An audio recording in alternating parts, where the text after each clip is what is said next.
अगर हम प्रयास करेंगे, यत्न करेंगे, कोशिश करेंगे, तो परमात्मा कहीं हमसे दूर नहीं है। महाप्रभु जी के एक परिकर हुए तो कोई ज्यादा बातचीत नहीं करते थे वो,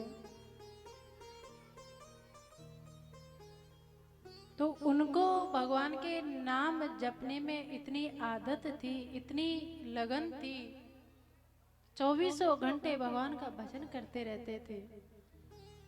तो उनको इतनी आदत पड़ गई नाम लेने की कि जब वो स्नान करने के लिए स्नान घर में जाते थे तो भी वो नाम जप करते थे, हरे कृष्णा हरे कृष्णा हरे कृष्णा। जितने भी और जो गुरु भाई थे सबने जाकर के महाप्रभु जी से शिकायत की, अरे प्रभु जी, गुरुदेव, जो तुम्हारा ये लाडला जो परिकर है ना, ये तो बिल्कुल पागल हो चुका है। इसको ये भी पता नहीं है कि भगवान का भजन कब किया जाता है, नाम कब लिया जाता है। ये बाथरूम में भी भगवान का नाम जप करता है, ये शौचालय में भी हरे कृष्णा हरे कृष्णा हरे कृष्णा जप करता रहता है। महाप्रभु जी ने बुलाया और बुला करके कहा, बेटा, महाप्रभु जी सब जानते थे फिर भी बुला करके कहा, बेटा, जब तू शौचालय में जाता है ना तब नाम मत लिया कर, स्नान घर में नाम मत लिया कर। ठीक है गुरुदेव। दूसरे दिन जैसे ही लाइन लगी तो अपनी जिह्वा को दोनों हाथों से पकड़ रखा। जैसे ही और शिष्यों ने देखा, देख करके कहा, अरे इसने तो आज और भी ज्यादा गंदा काम किया है। फिर जाकर के शिकायत लगा दी, गुरुदेव, कल तो आपने कहा था कि नाम जप मत करना, आज वो शौचालय गया तो अपने दोनों हाथ जिह्वा को अपने दोनों हाथों से पकड़ रखा था। इसको निकाल दो घर से, आश्रम से बाहर, ये सबको अपवित्र कर देगा। महाप्रभु जी ने बुलाया और बुला करके कहा, बेटा, तेरे से कल मैंने मना किया था और आज फिर दूसरी शिकायत आ गई। आंखों में आंसू भर करके महाप्रभु जी के चरणों में लेट गया शिष्य और लेट करके कहा, गुरुदेव, प्रभु जी, मैं क्या करूं? मैंने सोचा कि आपकी आज्ञा का उल्लंघन ना हो जाए, इसलिए मैंने अपनी जीभ को पकड़ के रखा, जबान को पकड़ के रखा। क्या करूं? इसी जीभ को, इस जिह्वा को इतनी आदत पड़ गई है नाम जप की, गोविंद का नाम लेने की, मुझे खुद को पता नहीं रहता कि कब मैं गोविंद का नाम लेता हूं, कब मैं लूं कब ना लूं, मुझे कुछ पता नहीं रहता। महाप्रभु जी ने गले से लगा लिया। महाप्रभु जी गदगद हो गए। सारे शिष्य जो शिकायत लेकर के आते थे सब नीची गर्दन करके बैठ गए।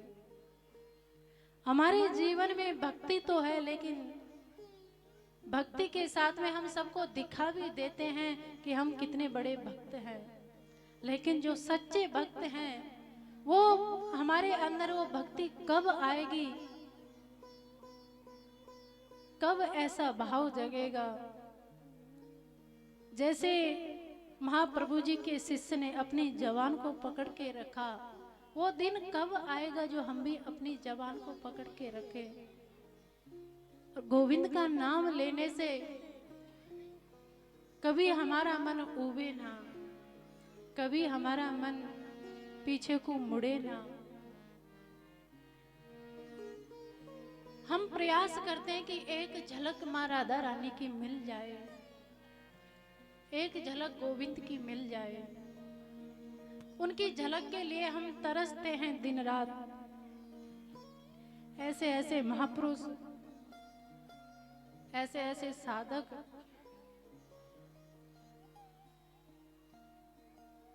आज भी है जिनके साथ किशोरी जी लीला करती है, जिनके साथ गोविंद लीला करते हैं।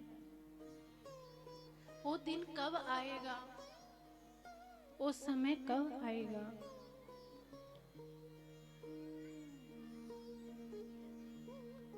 हमें कब गोविंद दर्शन देंगे, कब राधा रानी जैसे सब संतों को, सब भक्तों को संभालती है, जैसे ध्रुव को गोविंद ने आके संभाला, सबरी को गोविंद ने आके संभाला,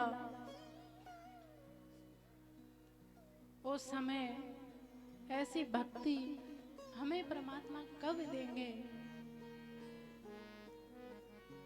ऐसा वो दिन कब आए? ऐसा कौन सा दिन होगा जिस दिन गोविंद आकर के हमें आवाज लगाए, जैसे विद्रानी को आवाज लगाई। दरवाजे पे विद्रानी जी खड़ी हैं, विद्रानी जी को आवाज लगाई, काकी मुझे भूख लगी है। हम खूब 56 प्रकार के भोग लगाते हैं, खीर का भोग लगाते हैं। ठाकुर जी खाना तो दूर की बात है, एक चम्मच प्रसाद भी कम नहीं होता। हमारा ये भोग बनाना, हमारा ये प्रसाद बनाना कब सार्थक होगा? कब हमारा ये जीवन, कब हमारा ये भजन करना सार्थक होगा? कब मिलेंगे वो गोविंद? एक बार संतों के साथ जाने का अवसर मिला वृंदावन के आगे बांडेर वन में। तो संत की जब हालत देखी तो लगा कि हमारा जीवन क्या है, हमारा जीवन कैसा है। सर्दी के दिन थे, संत के जब दर्शन करने के लिए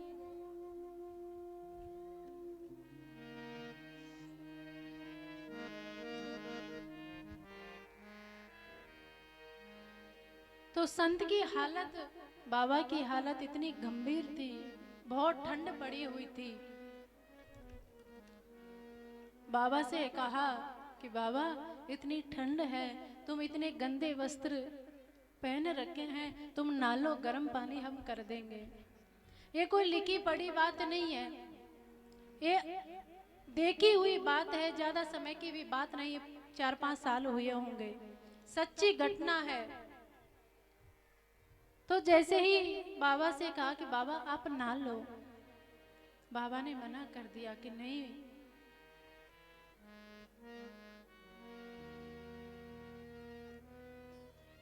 मेरा लाला आता ही होगा, मैं नहा लूंगा। तो मेरा लाला मेरा दूध पीता है, मेरा लाला दूध पीता है तो उसको ठंड लग जाएगी, मैं नहाऊंगा नहीं। पूरी सर्दी निकल जाती थी, बाबा कभी नहाते नहीं थे।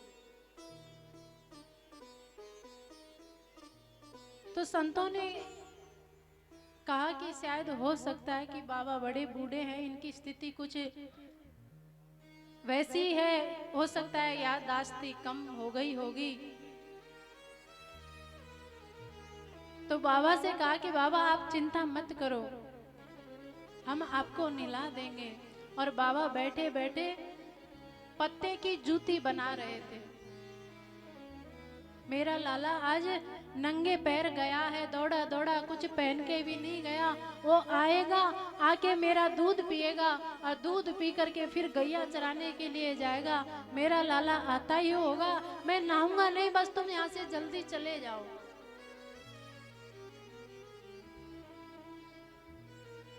जैसे ही संतों ने कहा कि बाबा कौन से तुम्हारे लाला हैं, कहाँ से आएंगे लाला, तो बाबा फूट फूट के रोने लगे, जोर जोर से रोने लगे। बाबा ने कहा कि मेरा लाला वो कन्हैया आता ही होगा, वो आज सुबह सुबह जल्दी ही चला गया, वो आके दूध पिएगा। और सच्ची बात है कि शरीर बाबा का था, जैसे ही बाबा ने चादर हटाई तो बाबा के स्तनों से दूध बह रहा था। शरीर भी बदल जाता है भाव के आगे। हृदय में बस परमात्मा को, परमात्मा जितनी जल्दी साधन से नहीं मिलते, परमात्मा उतनी जल्दी संबंध से मिल जाते हैं। बस गोविंद को अपना मान लो, चाहे बेटा मान लो, चाहे भाई मान लो, चाहे पति मान लो, चाहे मित्र मान लो, चाहे किशोरी जी को अपनी बेटी मान लो, कुछ भी मान लो, बस सीधा गोविंद से संबंध जुड़ जाए। गोविंद तू मेरा, मैं तुम्हारा, मेरा तुम्हारे अलावा कोई नहीं है। जिस दिन ये भाव, जिस दिन ये प्रेम, जिस दिन ये लगाव, जिस दिन गोविंद के मिलने की लालसा हमारे हृदय में आ जाएगी, गोविंद हमारे जैसे बाबा के साथ खेलते हैं, बाबा के साथ, सच में बाबा के स्तनों से दूध बह रहा था, वो बाबा का भाव ही तो था, बाबा का वो प्रेम ही तो था। पुरुष होते हुए भी स्तनों से दूध बह रहा है कि मेरा लाला आता ही होगा। हमारे सामने तो साक्षात गोविंद आ भी जाए तो शायद हम पहचान भी नहीं पाएंगे। बस परमात्मा से, किशोरी जी से यही प्रार्थना है कि वो दृष्टि, वो भाव, वो प्रेम देख जो परमात्मा को पहचान सके, गोविंद के प्रति वो प्रेम कर सके। वो दिन कब आएगा जो किशोरी जी हमको दर्शन देंगी।